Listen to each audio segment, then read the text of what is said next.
Wheel chair দিয়েছি বলতে দেখুন, শুধু তো খাওয়া দাওয়া করিয়ে চলে গেলে হলো না, একটা প্রোগ্রাম বা অনুষ্ঠান করলে তাকে একটু সাংস্কৃতিক আঙ্গিকে রেখে করলে খুব ভালো হয়। তো আমাদের এটি ছাত্রী হাদিসা বলে এটি ছাত্রী আসে, ওকে আমরা একটা এনজিও থেকে হুইল চেয়ার প্রথম দিয়েছিলাম, দেওয়ার পরে ওই স্কুলমুখী হয়, আমাদের ক্লাসে 5-এ ভর্তি হয়, তার আগে ধুলোবালি ঘেটে শুয়ে থাকতো।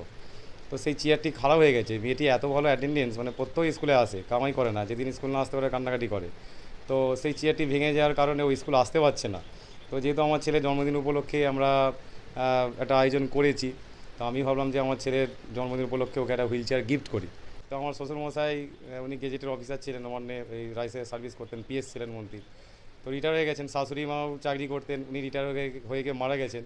তো ওনার পেনশনের টাকাটা উনি এভাবে গরিব দুঃখীদের বিলিয়ে দেন, নিজে ভোগ করেন না। তো আমার থেকে শুনে বললো যে আমি তাহলে শাশুড়ি মায়ের টাকাটা আছে ওখান থেকে টাকাটা দেবো, তুমি তাহলে অ্যারেঞ্জমেন্টটা করে বাচ্চাটিকে হুইল চেয়ার দাও। মানে টোটাল যা পেনশন উনি পায় শাশুড়ির সবটাই দিয়ে দেয়, লোককেই দিয়ে দেয়, এবং এইভাবে অনেক হেল্প করে।